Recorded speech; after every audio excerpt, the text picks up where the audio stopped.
Come here to this gate. Mr. Gorbachev, open this gate. Mr. Gorbachev, tear down this wall.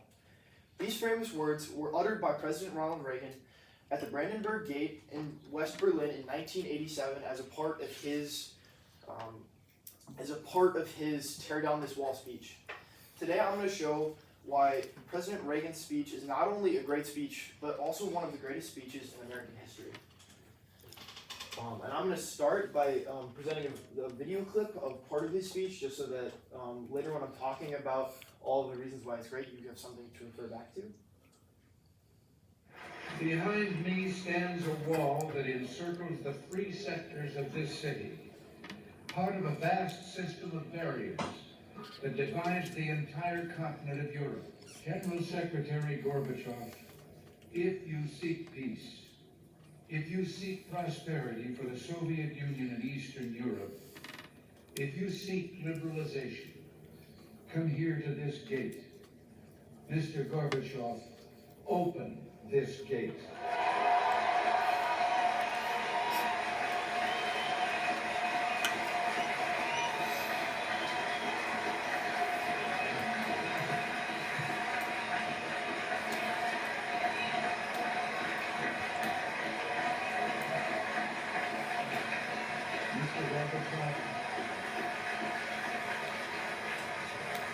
Mr. Gorbachev, tear down this wall.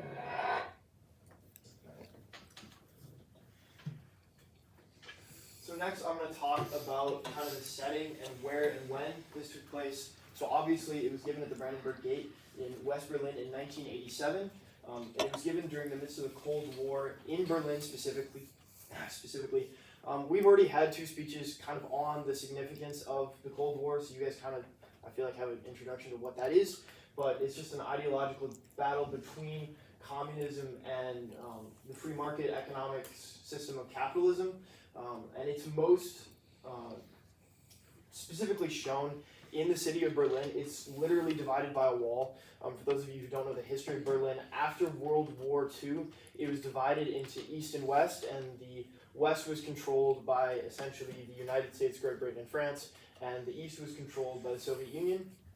And so when the Soviet Union gains a lot of dominance over Eastern Europe, they implement their communist policies and they turn East Berlin into kind of this hellhole, essentially. And later in the Cold War, a wall is constructed to stop East Berliners from coming across the wall into West Berlin.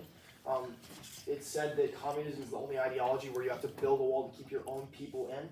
And so, the setting where Reagan gave the speech is really important, I feel like. Next, I'm going to talk about Reagan's purpose while giving this speech and the significance of this speech. So first, I'm going to talk about its purpose. So I think that the purpose of this speech was to kind of express the free world's reaction to communism, especially in this late stage of the Cold War. The speech essentially outlines the fact that if the Soviet Union wants freedom, if it wants to be a part of the world as kind of a free, as a free participant, they're going to have to tear down their barriers. And Reagan uses the specific example of the wall that separates East and West Berlin, and that's kind of his reason for giving it, is to really show the opposition to communism.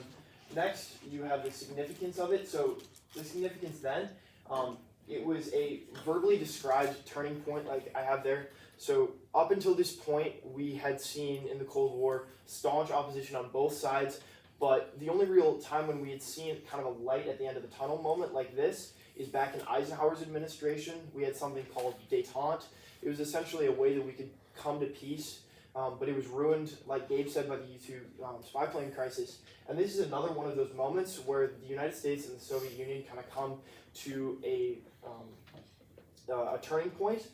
Gorbachev at this point has been implementing reforms in the Soviet Union, and the rest of the world is looking at this hopefully and is like, maybe we can find freedom and peace for the people of the Soviet Union. And then for the significance today, I think it's still a really good rebuttal to tyranny as a whole. It just outlines that if you want to be a part of the free and organized world, you're going to have to eliminate your barriers, and if you're not, we're going to oppose you.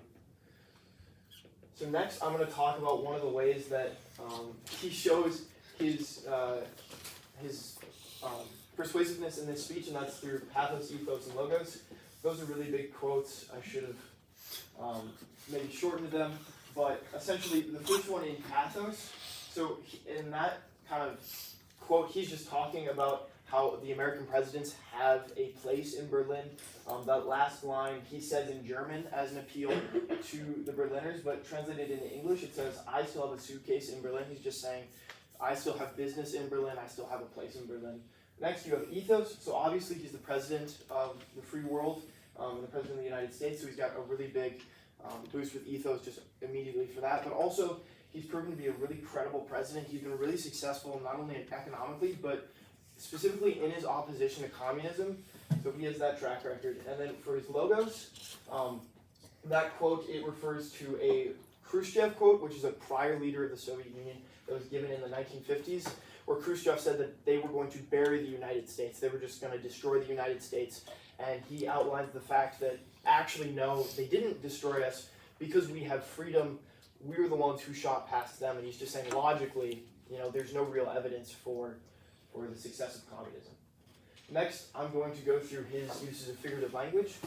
These are three of the most well-known and popular things that he uses. So first you have Anadipolis. If you seek peace, if you seek prosperity for the Soviet Union and Eastern Europe, if you seek liberalization, and then he finishes with the tear down this wall bit. That's just the repeating of that first little bit.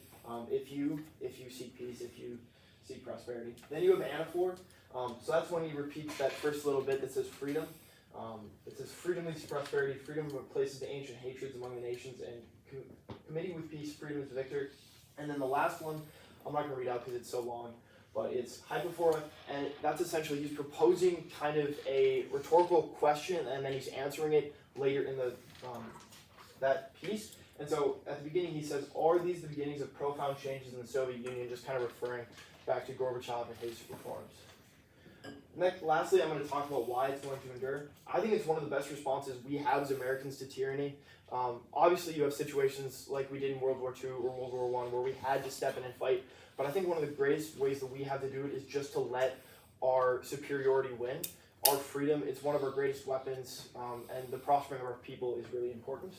And then even if we never face tyranny again in this world, which I think is kind of naive, it's a major historical turning point. The Cold War just generally is the closest humanity has ever got to destruction entirely. If we were to enter into a major nuclear war, the whole world would have been destroyed.